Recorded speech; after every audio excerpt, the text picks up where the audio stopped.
Subscribe करिए हमारे channel target UP TET CTET को और बेल आइकन को दबाइए।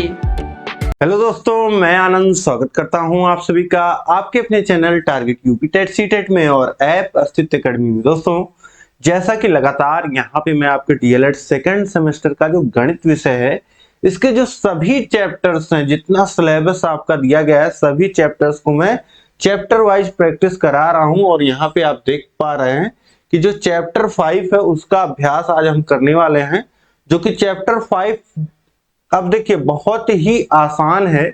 सारी चीजें बहुत ही आसान है आपके पूरे मैथ के सिलेबस में।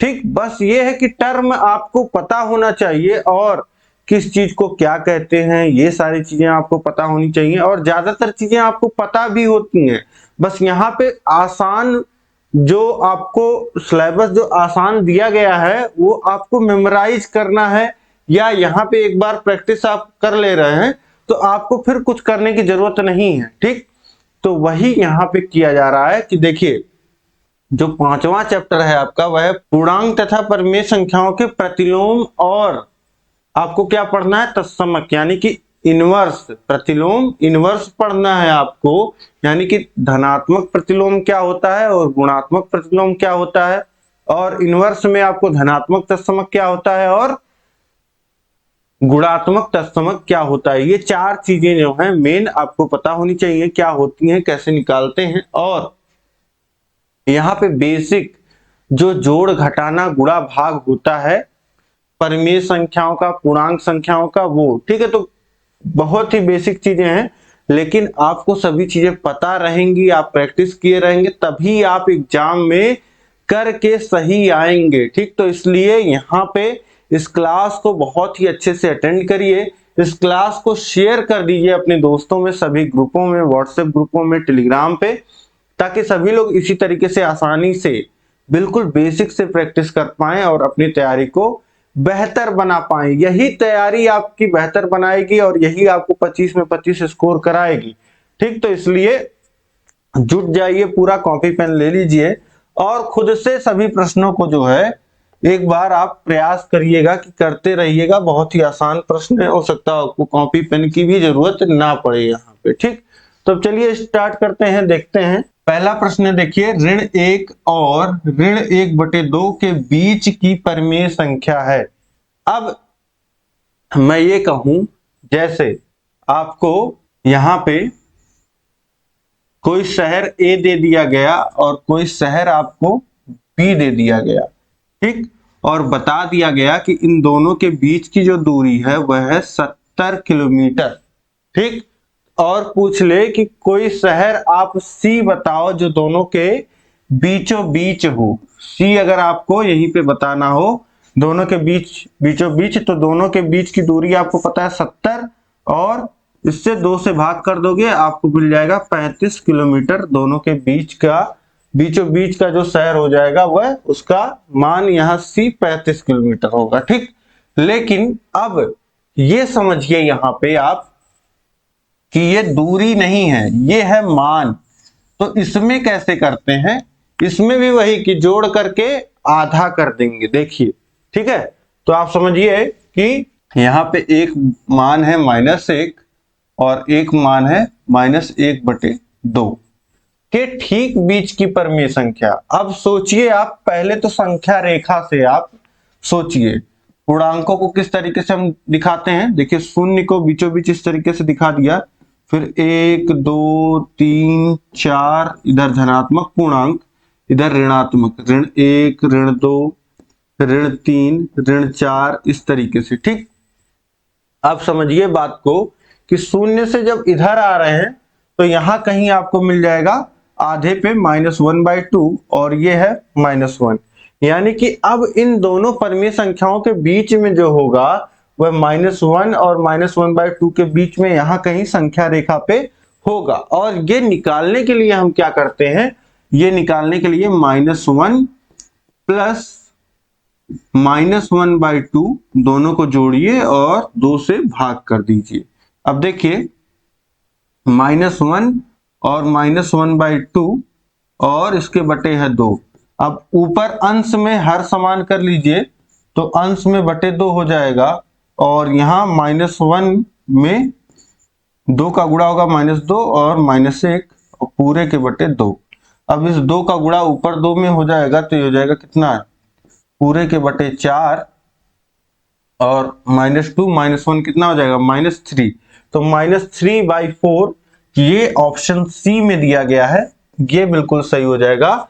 यहाँ पे जो उत्तर हो जाएगा ये आप संख्या रेखा पे देख पा रहे हैं -3/4 ये आपका उत्तर है। अब इसके बाद देखिए दूसरा प्रश्न है, परिमेय संख्या 2/7 और 3/4 के बीच की स्थित परिमेय संख्या है। यानी कि यहाँ पे भी वही आपको करना है, दोनों के बीच की परिमेय संख्या निकालना है। तो दोनों को जोड़ दीजिए, दोनों परिमेय संख्याओं को, और इसमें 2 से भाग कर दीजिए। तो अब देखिए ऊपर हर समान करिए तो देखिए 7 जो है अभाज्य संख्या है, एलसीएम लेंगे तो यहाँ पे सीधे सीधे गुणा कर दीजिए तो हो जाएगा 7 चौक 28 और यहाँ पे 7 था और 4 गुना हो गया है तो 2 में 4 से गुणा हो जाएगा, 2 गुणे 4 और यहाँ पे 3 गुणे 7 हो जाएगा।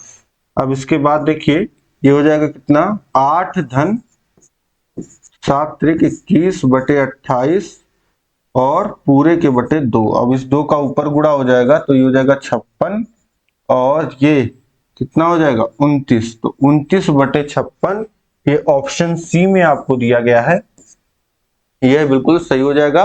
तो इस तरीके से दो परिमेय संख्याओं के बीचों बीच अगर कोई संख्या निकालना है तो दोनों परिमेय संख्याओं के मानों को जोड़ देंगे और 2 से भाग कर देंगे। ठीक, तो इस तरीके से हमको मिल जाएगी वह परिमेय संख्या जो इन दोनों के बीचों बीच होगी। जैसे हमारे पास संख्याएं अगर 3 और 5 है, इसके बीचों बीच की संख्या निकालनी हो, जैसे हमको पता है कि 4 आएगा। ठीक, जैसे हमारे पास क्या हो 3 और 5 हो, अब हमको पता है कि 3 और 5 के बीच में क्या आता है 4, तो 3 और 5 को जोड़ेंगे, 2 से भाग करेंगे, 3 5 8 और 2 से भाग तो 4, तो 4 हमारा उत्तर भी आ जाएगा। तो इसी तरीके से इन परिमेय संख्याओं में भी हम कर रहे हैं। ठीक, अब इसके बाद देखिए तो संख्या 3 है, यहाँ पे ऋण 1 और 1 के ठीक बीच परिमेय संख्या है। ऋण 1 और 1 के बीच में, ऋण 1 और 1 के बीच में परिमेय संख्या यहाँ पे आपको बतानी है। तो यहाँ पे आप देखिए ठीक बीचों बीच परिमेय संख्या अगर बतानी है आपको तो क्या करेंगे, ऋण 1 धन 1 और भागा 2 कर देंगे तो ये कितना आ जाएगा 0। यानी कि यहाँ पे मान जो होना चाहिए वह 0 होना चाहिए। ऋण 1 और 1 के ठीक बीच की परिमेय संख्या क्या होगी, 0 होगी। यहाँ पे ऑप्शन ही नहीं दिया है। तो यहाँ पे ऐसा कभी कभी हो जाता है कि आपको सही ऑप्शन ना दिया हो, लेकिन कोई यहाँ पे चिंता करने की बात नहीं है, आपका उत्तर 0 ही सही होगा। ठीक, अब इसके बाद हम लोग देखते हैं अगला प्रश्न है यहाँ पे हमारा प्रश्न संख्या 4, ऋण 1/3 और 1/2 के मध्य परिमेय संख्या है। तो हमको पता है कि ऋण 1/3 और 1/2 के बीच अब हमको परिमेय संख्या अगर निकालना है तो दोनों को जोड़ देंगे और 2 से भाग कर देंगे। तो अब देखिए ऊपर हर समान करने की कोशिश करिए, एलसीएम लीजिए तो ये हो जाएगा 6 और यहाँ पे ऋण 2 धन 3 बटे में है 2। अब इसके बाद देखिए 2 से गुणा हो जाएगा 6 में तो हो जाएगा 12 और ऋण 2 धन 3 तो 1/12 ये आपको मान मिल जाएगा, जो कि ऑप्शन बी में दिया गया है 1/12, यह बिल्कुल सही हो जाएगा यहाँ पे। इसके बाद देखिए प्रश्न संख्या 5 है, संख्या ऋण 19/29 का गुणात्मक प्रतिलोम है। अब देखिए यहाँ पे एक नया शब्द आप सुन रहे हैं, गुणात्मक प्रतिलोम। किसी भी संख्या का गुणात्मक प्रतिलोम कौन सी संख्या होती है, तो किसी संख्या की गुणात्मक प्रतिलोम वह संख्या होगी जिसका इस दी गई संख्या में गुणा कर दिया जाए तो इसका मान जो है वह 1 के बराबर हो जाए। ठीक, तो अब इस संख्या में किस संख्या का हम गुणा कर दें कि इसका मान 1 के बराबर हो जाए। अब माना इसका गुणात्मक प्रतिलोम, माना गुणात्मक प्रतिलोम x है, अब अगर x इस संख्या का गुणात्मक प्रतिलोम है तो परिभाषा के अनुसार इस संख्या में अगर हम गुणात्मक प्रतिलोम x का गुणा कर दें तो इसका मान किसके बराबर हो जाना चाहिए?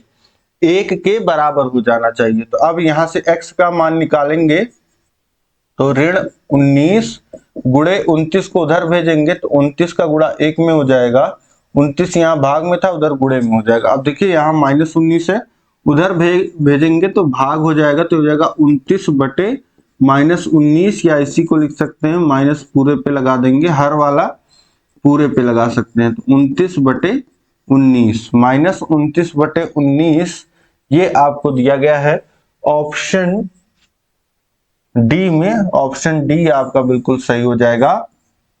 यहाँ पे इसका गुणात्मक प्रतिलोम क्या हो जाएगा? -19/29 का, बस इसको पलट दीजिए, अंश को हर बना दीजिए और हर को अंश बना दीजिए और चिन्ह वही रहेगा।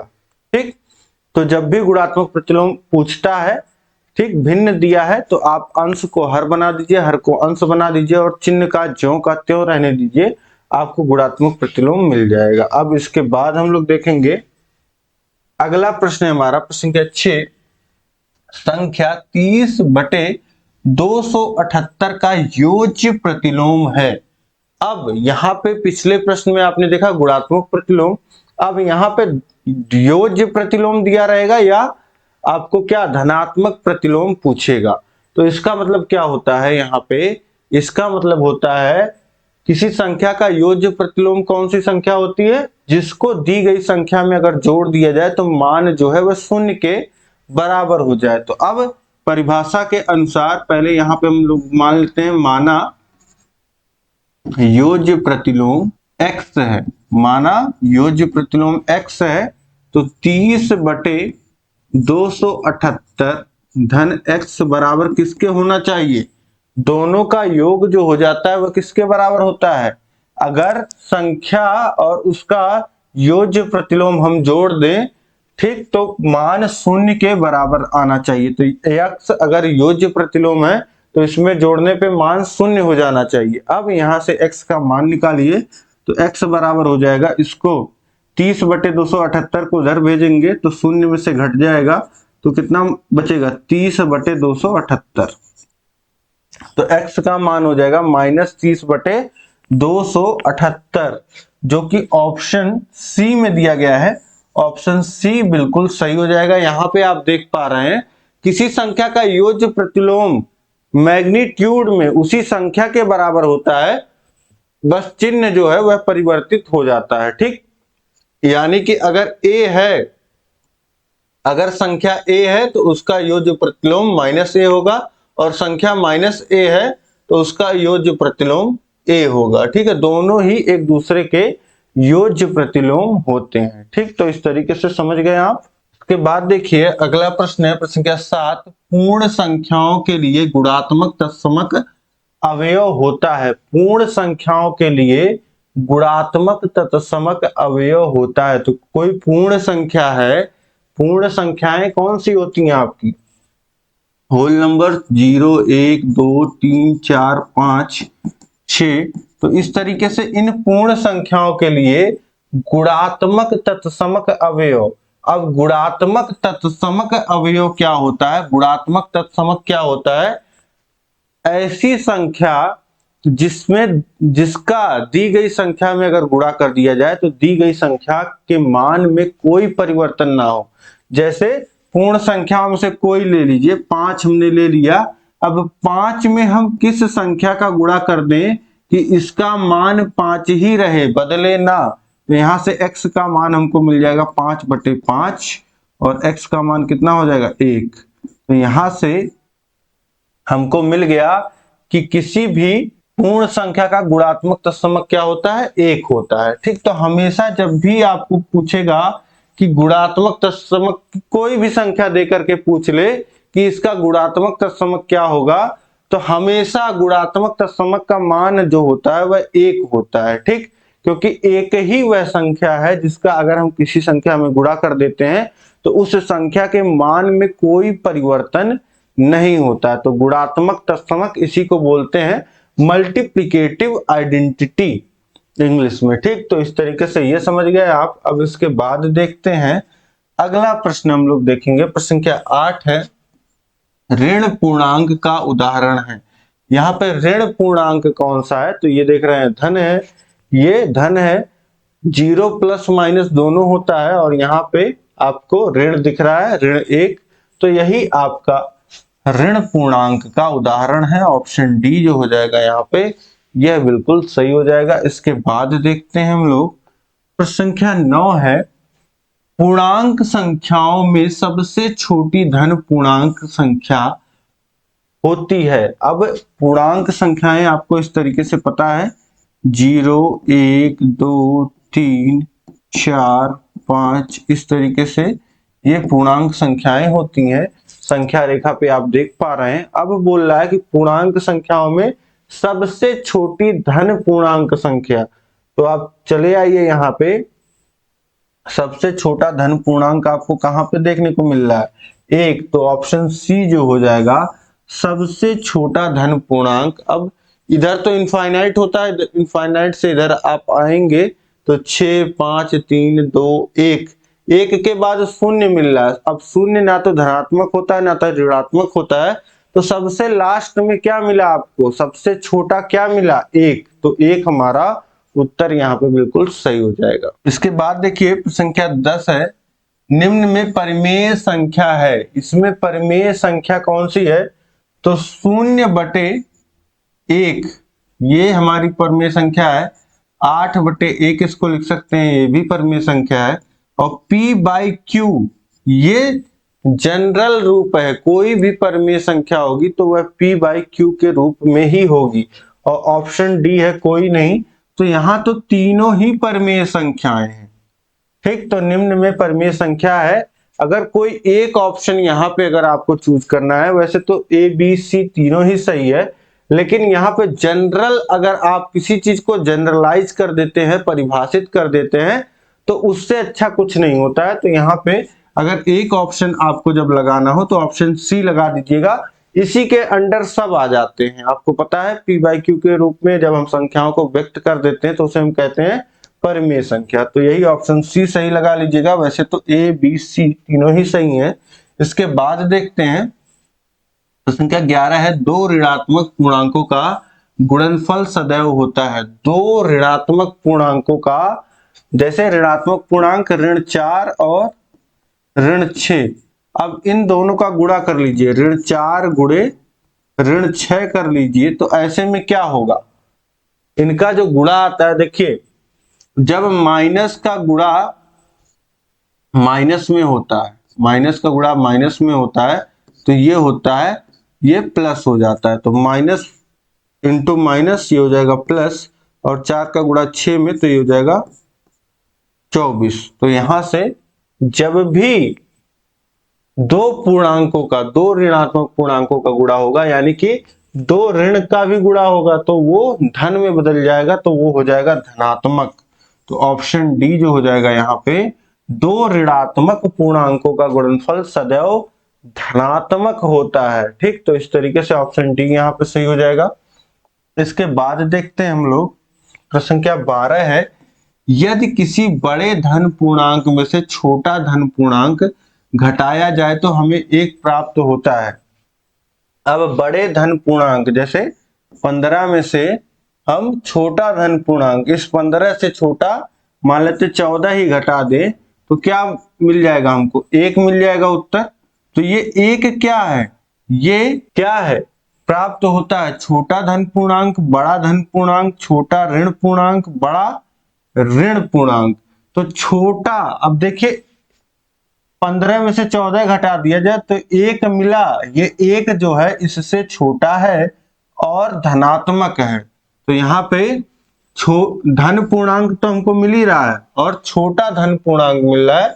तो ऑप्शन ए जो हो जाएगा छोटा धन पूर्णांक, यह बिल्कुल सही हो जाएगा। थोड़ा सा यहाँ पे सोचना है आपको, बहुत ज्यादा नहीं। बोला है बड़े धन पूर्णांक में से छोटे धन पूर्णांक को घटाएंगे तो एक धन पूर्णांक ही बचेगा हमारे पास। ठीक, तो एक छोटा धन पूर्णांक बच जाएगा। जो बचेगा वो छोटा धन पूर्णांक होगा, क्योंकि उससे तो बड़ा होगा नहीं, क्योंकि घट के आ रहा है। अब इसके बाद देखिए प्रश्न संख्या 13 है 5/2 और धन ऋण 1/2 को जोड़िए। ठीक, तो जोड़ने का मतलब क्या है, यहाँ पे धन कर देना है दोनों को, तो 5/2 धन ऋण 1/2 इस तरीके से ये यहाँ पे हमको जोड़ना है। तो जोड़ लीजिए। अब यहाँ पे ब्रैकेट खोलेंगे तो प्लस का गुणा होगा माइनस में, तो हो जाएगा -1/2 और हर समान है तो पूरे के बटे 2 और 5 - 1 तो 4/2 और मान कितना आ जाएगा 2।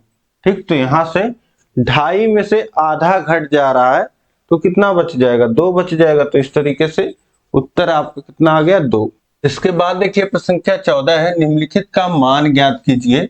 पहला है ऋण 40 भागा 10।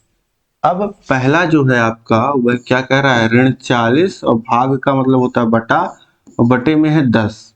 अब देखिए यहाँ पे शून्य से शून्य कट जाएगा और ऋण 4/1 यहाँ पे बच जाएगा, जिसे लिख सकते हैं ऋण 4। तो मान कितना आ गया, ऋण 4। दूसरा देख लीजिए, दूसरा है 60 भागा -12। -12 हर में है और 12 25 60 होता है तो कितना हो जाएगा 5/1 और ऋण 1 से ऊपर नीचे गुणा कर दीजिए तो हो जाएगा ऋण 5/1। ठीक, और इसी को लिख सकते हैं ऋण 5। यहाँ पे आपको पता है किसी भी भिन्न में किसी भी संख्या से अगर अंश और हर उसी संख्या से हर और अंश दोनों में गुणा कर दिया जाए तो मान में कोई परिवर्तन नहीं होता है। तो यहाँ पे 5/1 जो लिखा था, अंश में ऋण 1 से गुणा करिए तो ऋण 5 हो जाएगा, हर में ऋण 1 से गुणा करेंगे तो ऋण 1 गुणे ऋण 1 धन 1 हो जाएगा। तो क्या आ गया उत्तर, ऋण 5/1। ठीक है, तो अब यहां से समझ गए आप कि किसी भी भिन्न संख्या में अगर हर में माइनस है और अंश में प्लस है तो उसको हम पूरे भिन्न पे लगा सकते हैं माइनस।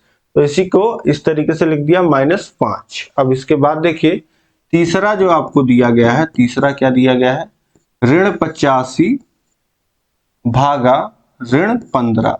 अब देखिए यहाँ पे अगर अंश और हर में -1 से गुणा कर दिया जाए तो क्या हो जाएगा, दोनों प्लस हो जाएगा। इसीलिए यहाँ पे जैसे ही अंश और हर दोनों में माइनस आता है तो माइनस से माइनस हम काट देते हैं, तो ये हो जाएगा 85/15 और 15 से देखिए 15 से तो ये कटेगा नहीं 85 और 5 से कटेगा तो 5 × 15 और ये 1 और 17/3 ये उत्तर आ जाएगा। और इसके बाद चौथा देख लीजिए, चौथा क्या है, 5/5 भागा ऋण 75।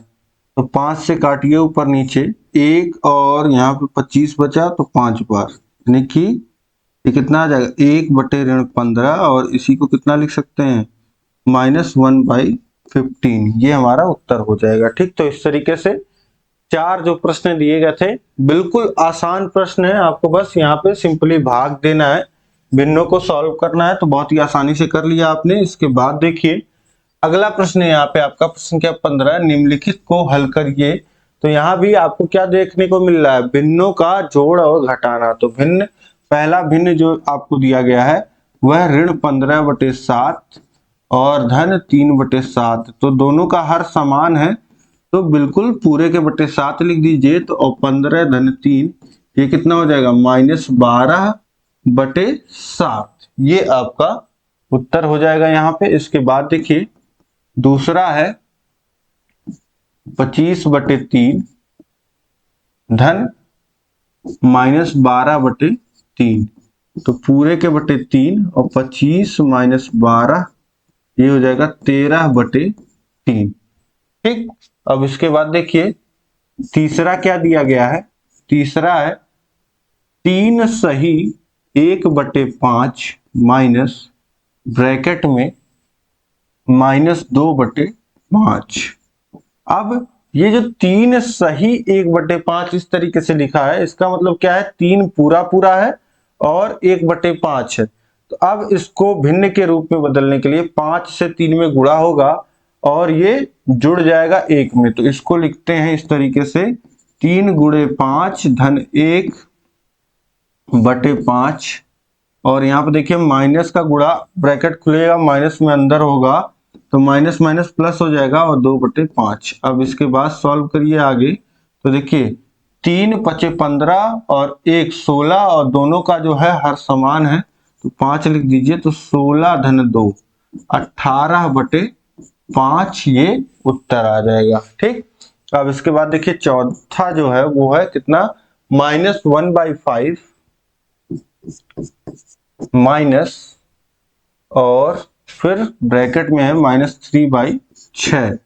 तो अब यहाँ पे देखिए ऋण 1/5 और ब्रैकेट में क्या है ऋण 3/6 और यहाँ पे जब ब्रैकेट खुलेगा तो माइनस का गुणा होगा तो +3/6 हो जाएगा और हर समान करेंगे, एलसीएम लेंगे 5 और 6 का तो कितना आ जाएगा 5 छक 30 और यहाँ 6 से गुणा हो जाएगा ऋण 6, -1 में 6 से गुणा होगा और यहाँ पे 5 से गुणा होगा 3 में तो 3 गुणे 5 और ये हो जाएगा -6 धन 15/30 और ये जोड़ेंगे यहाँ पे तो कितना हो जाएगा -6 घटेगा 15 में से तो आएगा 9/30 और 3 से काटेंगे ऊपर नीचे तो ऊपर 3 नीचे 10, 3/10 ये आपका उत्तर हो जाएगा चौथे का। तो इस तरीके से चारों का सोल्यूशन यहाँ पे आपने देख लिया।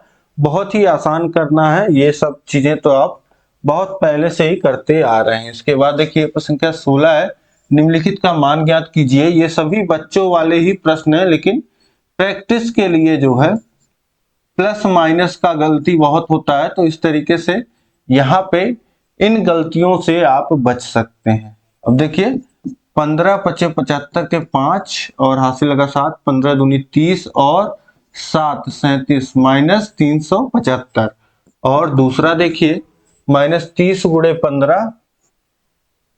इस तरीके से जब गुणा करना हो आपको तो देखिए जहां पे शून्य आए अगर तो शून्य में मत करिए, शून्य को अलग लिख लीजिए और 15 का गुणा 3 में कर लीजिए, 15 तिया 45 और -450। इसके बाद देखिए तीसरा -20 गुणे -31। फिर से देखिए जीरो मिल रहा है तो जीरो को अलग लिख लीजिए, -31 का गुणा -2 में कर लीजिए तो माइनस माइनस तो प्लस हो जाएगा और 31 दूनी 62 तो ये कितना आ जाएगा, ये आ गया आपका 620। इसके बाद देखिए चौथा ऑप्शन, चौथा क्या है 65 गुणे 15।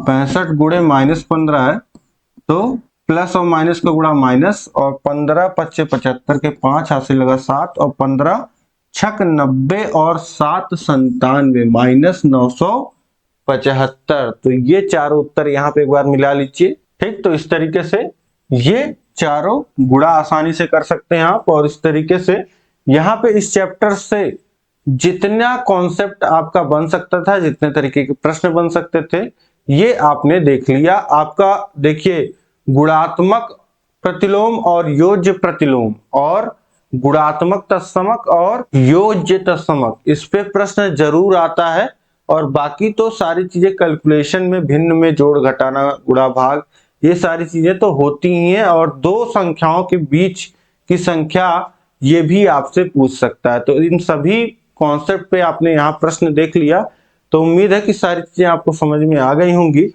और यहाँ पे अगर आप चाहते हैं इस क्लास का पीडीएफ तो ये आपको मिल जाएगा हमारे टेलीग्राम चैनल पे, यहाँ पे आपको पीडीएफ देखने को मिल जाएगा और ये हमारा कांटेक्ट नंबर है, इस पे कांटेक्ट कर लीजिए कहीं भी कोई भी प्रॉब्लम आती है। और यह क्लास कैसी लगी आपको कमेंट करके बताइएगा और अपने सुझाव जो है वो जरूर आप लोग दिया करिए। ये हमारा इंस्टाग्राम है, फॉलो कर लीजिए और ये हमारा ऐप है अस्तित्व अकेडमी ऐप, इसको आप प्ले स्टोर से डाउनलोड कर लीजिए या नीचे डिस्क्रिप्शन में लिंक दिया गया है वहां से डाउनलोड कर लीजिए। चैनल पे नए हैं तो चैनल को सब्सक्राइब कर लीजिए। अब ऐप को अगर आप डाउनलोड करते हैं तो आपको वहां पे सेकंड सेमेस्टर का कोर्स मिल जाएगा जिसमें आपको सभी विषय जो है हमने पढ़ा दिए हैं, पूरा सिलेबस कंप्लीट करा दिया है और सभी का आपको नोट्स मिल जाएगा चैप्टर वाइज। टेस्ट सीरीज मिल जाएगा और बिना किसी डिस्टरबेंस के आप पढ़ पाओगे। आपको राजन पवन सीरीज का पीडीएफ मिल जाएगा, पूरा सोल्यूशन मिल जाएगा और सभी स्टडी मटेरियल जो है वो आप डाउनलोड कर पाओगे और पीडीएफ का प्रिंट ले पाओगे। ये सारी चीजें जो है आपको सुविधा उपलब्ध कराई जाएगी और जो भी आपका डाउट होगा वो आप वहां पे पूछ सकते हैं। तो उम्मीद है सारी चीजें आपको समझ में आ गई होंगी। तो अब हम लोग मिलेंगे नेक्स्ट क्लास में, ऐसे ही आपका पूरा सिलेबस मैं कंप्लीट कराऊंगा। तो मिलते हैं नेक्स्ट क्लास में। जय हिंद, जय भारत। और सभी विषयों का लिंक जो है वो नीचे डिस्क्रिप्शन बॉक्स में दिया गया है। सभी विषयों को पढ़िए और जहां कहीं भी डाउट आए पूछते रहिए, कांटेक्ट करते रहिए। मिलते हैं नेक्स्ट क्लास में। जय हिंद, जय भारत।